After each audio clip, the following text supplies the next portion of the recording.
Hello बच्चों, आज के क्लास में जो हम डिस्कस करेंगे मोमेंट ऑफ इनर्शिया का ये सेकेंड लेक्चर है और ये कहा जाए तो फर्स्ट लेक्चर ही है, इसलिए कि पहला लेक्चर में जो हमने डिस्कस किया था टॉर्क के बारे में डिस्कस किया था, जो कि मोमेंट ऑफ इनर्शिया को समझने के लिए, रोटेशनल डायनामिक्स को समझने के लिए ज़रूरी था।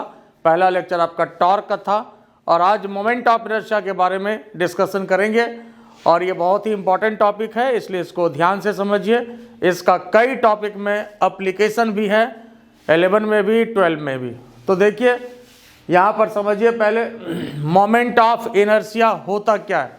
देखो, मोमेंट ऑफ इनर्शिया को हम लोग कई तरह से डिफाइन करते हैं। समझने के लिए जो रोल मास का लीनियर मोशन में होता है वही रोल मोमेंट ऑफ इनर्शिया का रोटेशनल मोशन में होता है। जो रोल मास का लीनियर मोशन में होता है वही रोल मोमेंट ऑफ इनर्शिया का किस में होता है, रोटेशनल मोशन में होता है। ये मोमेंट ऑफ इनर्शिया टॉपिक है, इसको रोटेशनल डायनामिक्स के नाम से भी जानते हैं, रोटेशनल मोशन के नाम से भी जानते हैं। तो फिर सुनिए, जो रोल मास का लीनियर मोशन में होता है वही रोल मोमेंट ऑफ इनर्शिया का रोटेशनल मोशन में होता है। मतलब जहां जहां मास था लीनियर मोशन में, उसके जगह पर अब क्या आ जाएगा, मोमेंट ऑफ इनर्शिया आ जाएगा। और मोमेंट ऑफ इनर्शिया को कैपिटल आई से इंडिकेट करते हैं। किससे इंडिकेट करते हैं मोमेंट ऑफ इनर्शिया को? कैपिटल आई, आई या ऐसे जैसे इंडिकेट करिए, कैपिटल आई से इसका इंडिकेशन होता है। ठीक है, तो देखिए ये सबसे समझने के लिए ज़्यादा जरूरी समझिए कि डेफिनेशन है।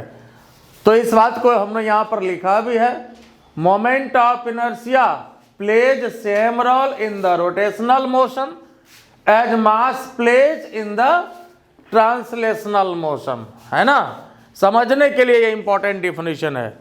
तो जहां जहां मास वहां वहां आई, क्या होगा, जहां जहां मास वहां वहां, बोलते जाओ इसको, जहां जहां मास वहां वहां, जोर से, जहां जहां मास वहां वहां आई मोमेंट ऑफ इनर्शिया। ठीक है, जहां जहां मास वहां वहां आई। याद रखना, इस टॉपिक का नाम भी है M I, moment of inertia, M I, जहां जहां मास वहां वहां आई, ऐसे याद रखना। ठीक है, मोमेंट ऑफ इनर्शिया नाम भी है एम आई, और जहां जहां मास वहां वहां आई, याद रहेगा, जहां जहां मास वहां वहां आई। ठीक है, और ये बताओ, जहां जहां फोर्स वहां वहां टॉर्क, जहां जहां फोर्स वहां वहां, जहां जहां फोर्स वहां वहां, तो जहां जहां लीनियर मोशन में फोर्स आता है वहां वहां रोटेशनल मोशन में क्या आएगा, टॉर्क आएगा।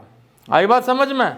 जहां जहां लीनियर मोशन में फोर्स आता है वहां वहां रोटेशनल मोशन में टॉर्क आएगा। ठीक है, बोलो ये बात समझ में आया कि नहीं? जहां जहां फोर्स वहां वहां टॉर्क, जहां जहां फोर्स वहां वहां टॉर्क। अच्छा ये बताओ, जैसे फोर्स के लिए क्या फॉर्मूला हमारे पास होता है, मास इंटू एक्सेलरेशन। फोर्स के लिए क्या फॉर्मूला होता है, मास इंटू एक्सेलरेशन। तो इसके हिसाब से टॉर्क के लिए क्या फॉर्मूला होगा, जरा बताओ तो। टॉर्क के लिए क्या फॉर्मूला होगा? हाँ, आई, जहां जहां मास वहां वहां तो आई हो गया, और जहां जहां ए है वहां वहां, जहां जहां ए है वहां वहां अल्फा होगा। ए क्या है, लीनियर एक्सेलरेशन। ए क्या है, ए क्या है, अल्फा क्या है, एंगुलर एक्सेलरेशन। ए क्या है, लीनियर एक्सेलरेशन। अल्फा क्या है, अल्फा क्या है, एंगुलर एक्सेलरेशन। तो जहां जहां ए वहां वहां, जहां जहां ए वहां वहां, जहां जहां मास वहां वहां आई, जहां जहां फोर्स वहां वहां, याद रहेगा। फिर से बोलते चलिए, जहां जहां फोर्स वहां वहां, जहां जहां मास वहां वहां, जहां जहां ए वहां वहां, याद रहेगा। तो यहाँ पर देखिए, जिस तरह से force is equal to mass into acceleration formula होता है, उसी तरह से torque equal to I into, torque equal to I into alpha formula होता है। तो समझ लो कि force is equal to mass into acceleration कितना इंपॉर्टेंट फॉर्मूला है। तो बस उतना ही इंपॉर्टेंस इसका भी है, torque equal to I alpha, torque equal to I alpha. और जो ये main definition moment of inertia का है, यहाँ पर मोमेंट ऑफ इनर्शिया को हमने 4 तरह से डिफाइन किया है, चारों को आपको समझाते हैं एक एक करके। लेकिन सबसे पहला और जो मेजर डेफिनेशन है यहाँ पर, ये इसी के कॉन्सेप्ट पर है। कैसे? देखो, अगर अल्फा का वैल्यू 1 कर दिया जाए, अल्फा का वैल्यू अगर 1 कर दिया जाए तो टॉर्क किसके बराबर हो जाएगा? आई के बराबर हो जाएगा। अगर अल्फा का वैल्यू 1 कर दिया जाए तो टॉर्क किसके बराबर हो जाएगा? आई के बराबर होगा। तो इसी के आधार पर डिफाइन किया गया है, अगर अल्फा का वैल्यू 1 हो जाए, 1 का मतलब क्या हुआ? यूनिट, यूनिट का मतलब यूनिट एंगुलर एक्सेलरेशन। अल्फा है क्या? अल्फा है क्या? Angular acceleration. अल्फा क्या है?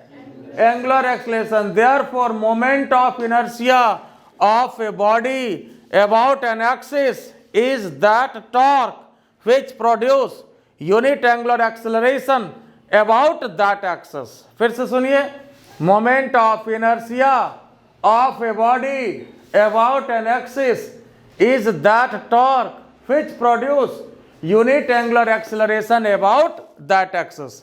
ये इसी फॉर्मूला के आधार पर डिफाइन हुआ ना, moment of inertia of a body about an axis is the torque which produce unit angular acceleration about that axis. तो torque equal to I alpha है। अल्फा का मान अगर 1 रख दें, 1 का मतलब क्या हुआ? यूनिट, यूनिट का मतलब यहाँ पर यूनिट एंगुलर एक्सेलरेशन से है, तो टॉर्क क्या हो जाएगा? आई के बराबर हो जाएगा। बोलो, इसमें कोई दिक्कत है? ये बात क्लियर हुआ?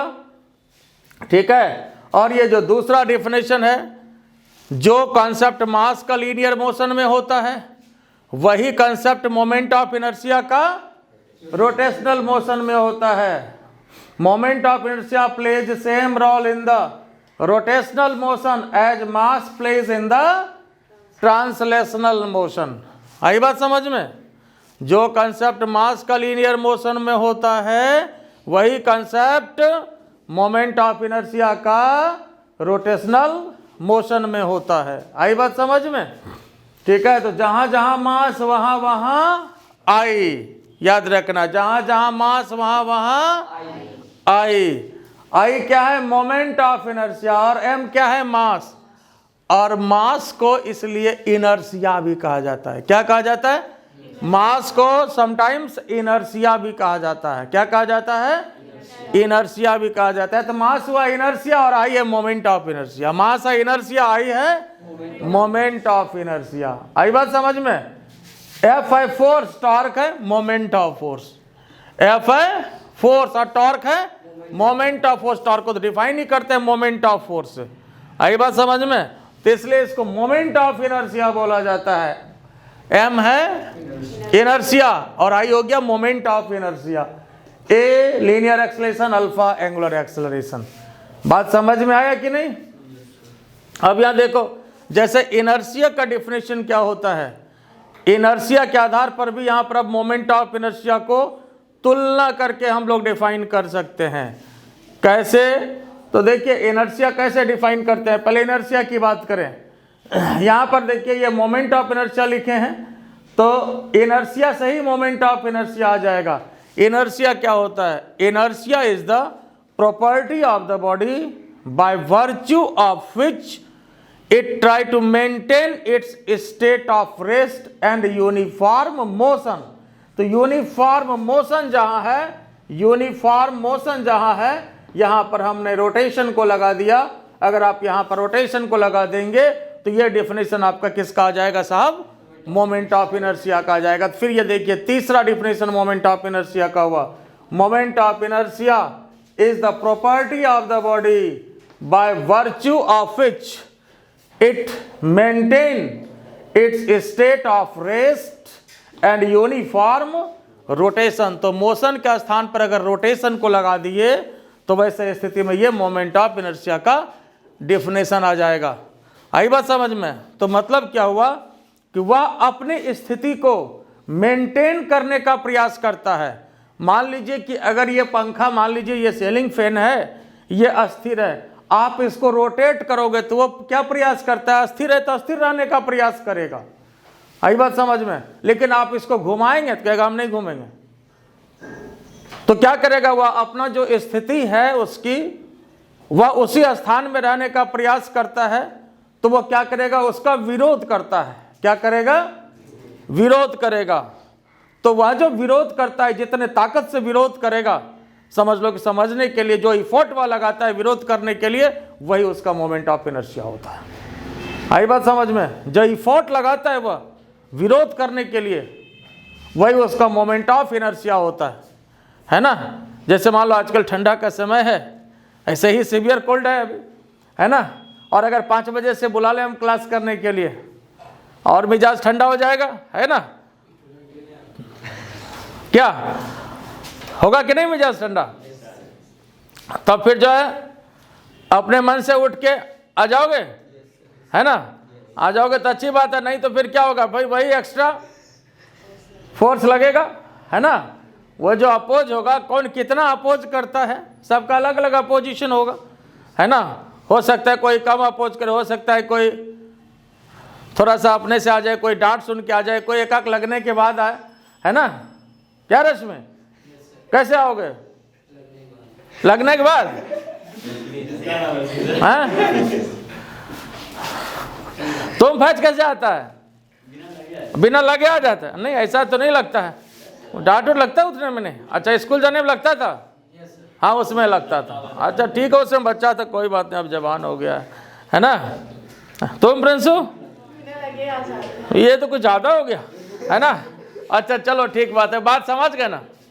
तो मोमेंट ऑफ इनर्शिया का प्रैक्टिकल मतलब यही है कि वह जो घूमने का जो विरोध करता है ना, वही मोमेंट ऑफ इनर्शिया होता है। या फिर मान लो यूनिफॉर्म मोशन में है, यूनिफॉर्म रोटेशन में है, घूम रहा है और आप उसका एंगुलर एक्सेलरेशन को बढ़ाना चाह रहे हैं, और ज़्यादा उसका एंगुलर एक्सेलरेशन बढ़ाना चाह रहे हैं, तो यूनिफॉर्म रोटेशन को आप चेंज कर रहे हैं, तो फिर वह विरोध करेगा। आई बात समझ में। तो यही जो इफोर्ट होता है, जिसका वह जिस इफोर्ट से वह विरोध करता है, उसी को मोमेंट ऑफ इनर्शिया कहा जाता है। ठीक है, तो इसका तीसरा डिफिनेशन था। फिर से एक बार देखिए, moment of inertia is the property of the body by virtue of which, मतलब जिस गुण के कारण इट मेंटेन इट्स या try to maintain its state of rest and uniform rotation. ठीक है, अब ये चौथा डिफिनेशन, लास्ट डिफिनेशन, लेकिन ये ज़्यादातर आपको जो काम पड़ेगा वो इसी का पड़ेगा मैथमेटिकली, क्योंकि ये काम ज़्यादा इसी का है। Mathematically moment of inertia of a body about an axis is taken as product of mass and square of the perpendicular distance about that axis, मतलब I इक्वल टू mr²। देखिए फिर समझिए इसको, mathematically moment of inertia of a body about an axis is taken as product of mass and square of the perpendicular distance, square of the perpendicular distance। आइए थोड़ा इसको figure बना के हम समझा रहे हैं। ऊपर का आपका लिखा हुआ है, क्लियर है सबका? ठीक है, तब यहां देखिए, जैसे कोई भी बॉडी है, ये एक्सिस है, ये एक्सिस है, और यहाँ पर ये कोई भी मास है, कोई भी पार्टिकल है, एक्सिस से इसका डिस्टेंस r है, तो मोमेंट ऑफ इनर्शिया जो लिया जाता है I इक्वल टू मास, किसका कितना है m, और एक्सिस से परपेंडिकुलर डिस्टेंस कितना है r, तो ये परपेंडिकुलर डिस्टेंस का स्क्वायर मतलब r², परपेंडिकुलर डिस्टेंस का स्क्वायर मतलब r²। तो यह जो है इसका मोमेंट ऑफ इनर्शिया हो जाता है। देखो अगर सिर्फ इस बॉडी के एक्सिस से जो भी डिस्टेंस हो, जो भी एक्सिस हो, अब इस बॉडी का इस एक्सिस से डिस्टेंस यहाँ से यहाँ तक r है, अगर हर पॉइंट से लेना चाहेंगे तो यह तो अलग अलग होगा, इसलिए फिर इसमें झंझट हो जाएगा कि भाई डिस्टेंस कहाँ से लेना है। तो डिस्टेंस कहाँ से लिया जाता है? परपेंडिकुलर डिस्टेंस लिया जाता है, क्योंकि ऐसे तो हर जगह से लेंगे तो अलग अलग होगा कि नहीं होगा ये वैल्यू, तो परपेंडिकुलर डिस्टेंस लेना है, तो I इक्वल टू mr²। फिर देखिए, अगर सिस्टम ऑफ पार्टिकल हो, मतलब कई पार्टिकल हो, इसका मोमेंट ऑफ इनर्शिया अगर लेना है फॉर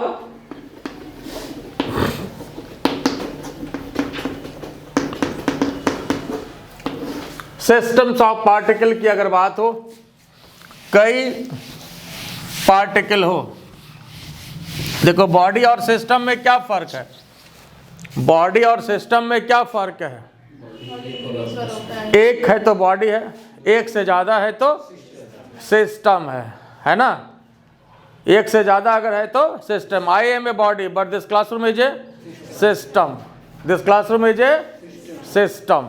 किसमें कई लोग शामिल हैं, आई बात समझ में। तब यहाँ देखो जैसे कई पार्टिकल अगर हो तो यहाँ पर मान लो ये इसका मास m1 है, इसका डिस्टेंस r1 हो गया, उसी तरह से इसका मास m2 है, इसका डिस्टेंस r2 हो गया, इसका मास m3 है, इसका डिस्टेंस r3 हो गया, फिर ये मास मान लीजिए m4 है, इसका डिस्टेंस r4 हो गया, ये मान लो y डैश एक्सिस है, y डैश एक्सिस है, ठीक है। देखो तब इसका जो मोमेंट ऑफ इनर्शिया होगा, देखो इसमें कितना बॉडी है, 4 बॉडी है, तो बॉडी जितना भी हो सकता है, 4 बॉडी 5 बॉडी 10 बॉडी जितना हो जाए, तो फिर इस सिस्टम की अगर बात करें तो क्या होगा, इसमें सभी का जो मोमेंट ऑफ इनर्शिया है, जैसे इसका कितना हो जाएगा, m1r1 स्क्वायर हो जाएगा, m1r1 स्क्वायर हो जाएगा। मतलब सिंपली समझना है कि सिग्मा mr स्क्वायर क्या होगा, सिग्मा mr स्क्वायर जितना भी है इस पार्टिकल का कितना हो जाएगा, m1r1 स्क्वायर। इस पार्टिकल का कितना होगा बोलते चलिए, m2r2 स्क्वायर। इसका कितना हो गया, m3 वाले का r3 स्क्वायर, और यहाँ पर कितना हो जाएगा, m4r4 स्क्वायर। आई बात समझ में। तो इस तरह से जितना भी पार्टिकल और भी रहे तो इसको क्या करना है, जोड़ देना है, यहाँ पर इसको और ऐड कर देना, और ज़्यादा रहे तो इसको ऐड कर देना है। आई बात समझ में। अब देखो तो ये सबसे काम का फॉर्मूला है I = mr स्क्वायर। अब देखो जैसे ये कैसे आया, इसको जरा समझो कि आखिर mr स्क्वायर कैसे आया, इसको भी हम लोग समझ सकते हैं। जरा देखें, ये बताओ कि जैसे फोर्स इज इक्वल टू क्या होता है, मास इनटू एक्सेलरेशन। अब ऐसा करते हैं, दोनों तरफ r से गुना कर दो, दोनों तरफ r से गुना कर दो, इधर भी r लगा दिया, इधर भी r लगा दिया, और a अपने जगह पर, a क्या है यहाँ पर, लीनियर एक्सेलरेशन है। a क्या है, a क्या है, a और अल्फा के साथ क्या रिलेशन है, a = r अल्फा, यही होता है ना। a और अल्फा के बीच क्या रिलेशन है, a = r अल्फा, बिल्कुल सही बात है। तो m × r और a को लिखेंगे r अल्फा, तो यहाँ पर ये आपका FR हो गया। बोलो इसमें कोई दिक्कत है, ये बात समझ में आया कि नहीं, ठीक बात है। अब यहाँ देखो जैसे इसमें यहाँ पर ये दोनों क्या हो जाएगा, mr स्क्वायर हो गया, ये अल्फा हो गया, और फोर्स इनटू परपेंडिकुलर डिस्टेंस, ये क्या होता है, टॉर्क होता है। फोर्स इनटू परपेंडिकुलर डिस्टेंस क्या होता है, टॉर्क होता है। अब जरा देखो तो ये चीज़ क्या हो गया, टॉर्क के लिए क्या फॉर्मूला होता है, आई अल्फा होता है। यहाँ पर देखिए, इसको तुलना करा दीजिए, यहाँ पर टॉर्क आया आपके पास mr स्क्वायर अल्फा, और टॉर्क आपके पास होता है आई अल्फा। जरा दोनों को तुलना करा दीजिए, तो आई कितने के बराबर हो गया, आई कितने के बराबर हो गया, I = mr स्क्वायर हो गया। आई बात समझ में, तो ये साबित हो गया। इस तरह से I = mr square, mass into perpendicular distance का स्क्वायर। बोलो ये बात क्लियर हुआ कि नहीं। तो I = mass into perpendicular distance का स्क्वायर, ये आपका मोमेंट ऑफ इनर्शिया के लिए फॉर्मूला आया, और इसका बहुत ज़्यादा यूज होता है, ठीक है। अब देखिए मोमेंट ऑफ इनर्शिया का यूनिट क्या होगा और डायमेंशन क्या होगा। यूनिट क्या होगा बताइए, तो यूनिट क्या होगा इसका, मोमेंट ऑफ इनर्शिया का, हाँ यूनिट क्या होगा, फार्मूला mr स्क्वायर है। तो मास का क्या होता है, मास का kg यूनिट, और यहाँ पर मीटर स्क्वायर, है ना। डायमेंशन कितना, ml2 हो गया। और क्या, जब mr स्क्वायर है तो इसमें क्या सोचना है, ml स्क्वायर हो गया, ठीक है। और मोमेंट ऑफ इनर्शिया के रिगार्डिंग खास बात यह है कि मोमेंट ऑफ इनर्शिया जो है ये स्केलर है या वेक्टर है या कुछ और है। तो साहब मोमेंट ऑफ इनर्शिया जो है ये बहुत ही खास क्वांटिटी है। ये नहीं तो स्केलर है, नहीं तो वेक्टर है, यह टेंसर है, जो नहीं तो स्केलर होता है और नहीं वेक्टर होता है। ये आपका होता है टेंसर। कैसी क्वांटिटी है, ये टेंसर है। Moment of inertia is neither scalar nor vector, it is tensor. Star marking में इसको लिख देते हैं। Moment of inertia is neither scalar nor vector, it is tensor. Cancer नहीं, टेंसर है ना। Moment of inertia is tensor. और tensor वैसे ही क्वांटिटी को बोलते हैं जो नहीं तो स्केलर में आता है और नहीं तो वेक्टर में आता है, ठीक है। अब इसमें अंदर की बात यह होती है कि देखो मोमेंट ऑफ इनर्शिया जो होता है किसी भी बॉडी का फिक्स होता है, लेकिन अगर एक्सिस ऑफ रोटेशन अगर चेंज करता है तो वैसे स्थिति में मोमेंट ऑफ इनर्शिया चेंज कर जाता है। क्या होता है, मोमेंट ऑफ इनर्शिया चेंज कर जाता है। मोमेंट ऑफ इनर्शिया किसी भी बॉडी का फिक्स एक्सिस में फिक्स होगा। अगर एक्सिस चेंज करेंगे, पेन देखें, अगर देखो जैसे मान लो इस बॉडी को अगर हम इस तरह से रोटेट कराते हैं, सपोज इस तरह से अगर इसको हम ऐसे करके रोटेट कराते हैं तो इसका जो भी मोमेंट ऑफ इनर्शिया होगा, इस तरह का ये रोटेशन है देखिए, तो जो भी मोमेंट ऑफ इनर्शिया वो तो ठीक है फिक्स होगा। लेकिन अगर इसी को हम यहाँ पर ऐसे पकड़ के एक्सेस बना लें, इधर से यहाँ पर ऐसे करके तार पास करा दें और इसको इस तरह से हम रोटेट कराएं इसे, तो इसका फिर मोमेंट ऑफ इनर्शिया क्या होगा, बदल जाएगा। जबकि पेन तो वही है लेकिन मोमेंट ऑफ इनर्शिया क्या होगा, चेंज कर जाएगा। तो अगर एक्सिस ऑफ रोटेशन बदले तो वैसे स्थिति में क्या होता है, मोमेंट ऑफ इनर्शिया बदल जाता है। आई बात समझ में। जैसे मान लो अगर किसी बच्चे को ऐसे पैर पकड़ के घुमाओ, हाथ पकड़ के घुमाओ, तो इस दोनों में फ़र्क आ जाता है ना। तो उसी तरह से ये जो पेन है आप इसको क्या फैज प्रैक्टिकल होगा, नहीं होगा, है ना, नहीं करेगा। तो देखो, तो कोई भी बॉडी का अगर एक्सिस ऑफ रोटेशन बदलेगा तो मोमेंट ऑफ इनर्शिया क्या होगा, बदल जाएगा। एक्सिस ऑफ रोटेशन अगर चेंज करेगा तो मोमेंट ऑफ क्या इनर्शिया क्या होगा, चेंज कर जाएगा, है ना।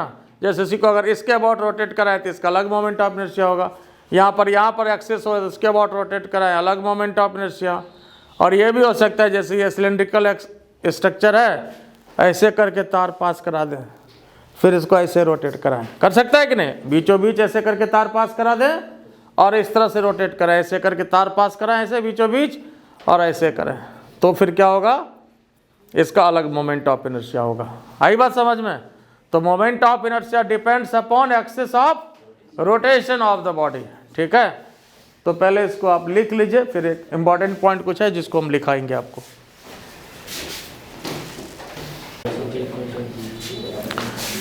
अब आइए देखिए, सबसे पहले तो एक दो इंपॉर्टेंट पॉइंट है मोमेंट ऑफ इनर्शिया का। Moment of inertia depends upon axis of rotation of the body. Moment of inertia किस पर डिपेंड करता है, axis of rotation of the body. जो हमने समझाया अभी कि अगर एक्सिस ऑफ रोटेशन को चेंज करेंगे तो मोमेंट ऑफ इनर्शिया क्या हो जाएगा, चेंज हो जाएगा। अगर एक्सिस ऑफ रोटेशन को चेंज करेंगे तो मोमेंट ऑफ इनर्शिया चेंज कर जाएगा। If you change the axis of rotation then moment of inertia will change. आई बात समझ में। दूसरी बात, moment of inertia depends upon shape and size of the body.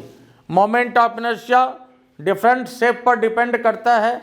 Shape अगर अलग होगा तो मोमेंट ऑफ इनर्शिया अलग हो जाएगा। जैसे डिस्क का शेप है तो उसका अलग मोमेंट ऑफ इनर्शिया होता है, रिंग का शेप है तो अलग मोमेंट ऑफ इनर्शिया होता है, सॉलिड स्फीयर का शेप है तो अलग मोमेंट ऑफ इनर्शिया होता है, स्फेरिकल सेल है तो अलग मोमेंट ऑफ इनर्शिया होगा, सिलेंड्रिकल शेप है तो अलग मोमेंट ऑफ इनर्शिया होगा।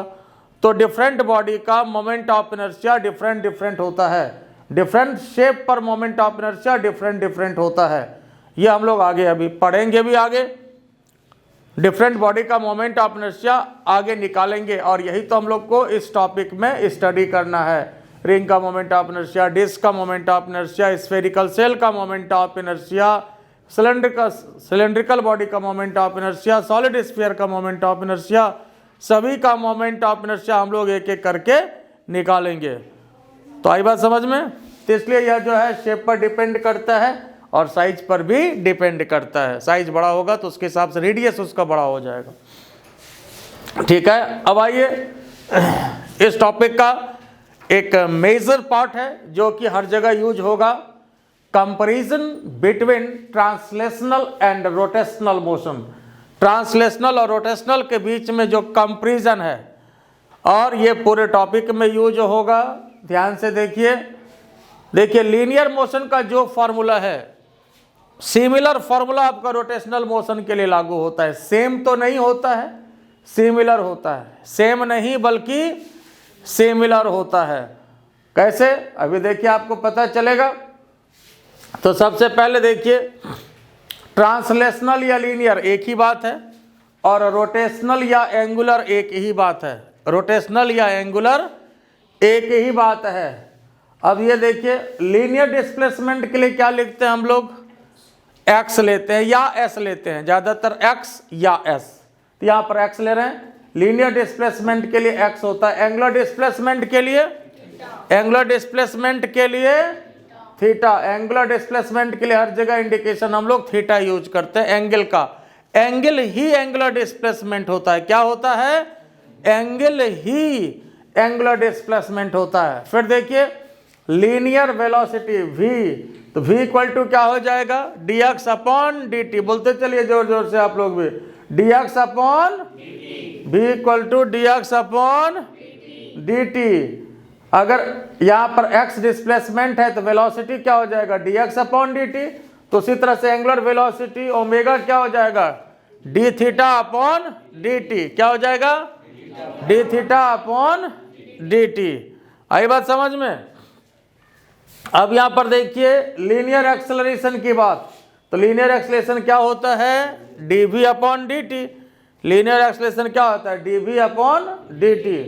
और v के स्थान पर अगर dx बाई dt लिखें तो इसको ऐसा भी लिखते हैं, d2x upon dt square, calculus form में। अब उसी तरह से यहाँ पर एंगुलर एक्सेलरेशन में आ जाइए। एंगुलर एक्सेलरेशन क्या हुआ आपका? d omega upon dt।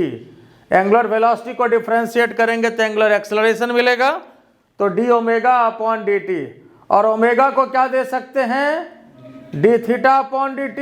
तो अगर ओमेगा को d थीटा बाई dt दे दें तो ये क्या हो जाएगा? d2 theta upon dt square. Calculus form में इसे लिखने का तरीका है d2 theta upon dt square. बोलो इसमें कोई दिक्कत है? क्लियर है? फिर आ जाइए, अब देखो लीनियर मोमेंटम। लीनियर मोमेंटम क्या होता है? Linear momentum P equal to mv। Linear momentum क्या होता है? mv, मास इंटू वेलोसिटी, ये मोमेंटम होता है लीनियर मोमेंटम। और एंगुलर मोमेंटम के लिए क्या आ जाएगा? बोलते चलिए जोर जोर से, मास के लिए जहां जहां मास वहां वहां आई। देख लीजिए वही कंसेप्ट आ गया, जहां जहां मास वहां वहां, जहां जहां v वहां वहां, जहां जहां v वहां वहां ओमेगा। तो लीनियर मोमेंटम mv, तो angular momentum i omega. Angular momentum याद रहेगा, एंगुलर मोमेंटम आई omega, linear momentum mv, linear momentum mv। ठीक बात है। अब आइए फोर्स के लिए आगे बढ़े। तो फोर्स के लिए क्या फॉर्मूला होता है? मास इंटू, फोर्स के लिए क्या फॉर्मूला होता है? मास इंटू, तो मास और एक्सेलरेशन के स्थान पर एक्सलेशन का स्थान पर dv अपॉन dt।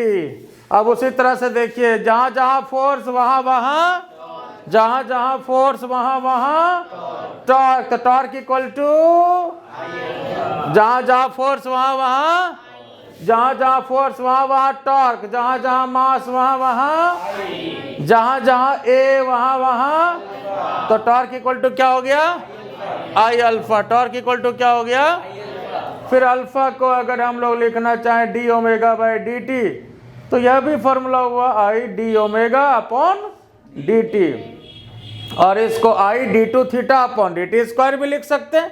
बोलो कोई तकलीफ इसमें, ठीक बात है। अब यहाँ देखिए, linear work done, work done के लिए जनरल फॉर्मूला क्या होता है आपके पास, इंटीग्रेशन एफ डी एक्स। क्या होता है, क्या होता है, इंटीग्रेशन एफ डी एक्स। और यहाँ पर रोटेशनल वर्क डन के लिए फॉर्मूला इंटीग्रेशन टॉ डी थीटा, जहां जहां फोर्स वहां वहां, जहां जहां डी एक्स वहां वहां डी थीटा। एक्स के स्थान पर थीटा, सबसे पहले देखिए यही बात लिखा हुआ है, एक्स के स्थान पर। बोलो कोई तकलीफ इसमें, ठीक है। अब आइए काइनेटिक एनर्जी की बात। लीनियर काइनेटिक एनर्जी का फॉर्मूला क्या होता है, लीनियर काइनेटिक एनर्जी का फॉर्मूला क्या होता है, हाफ एम वी स्क्वायर।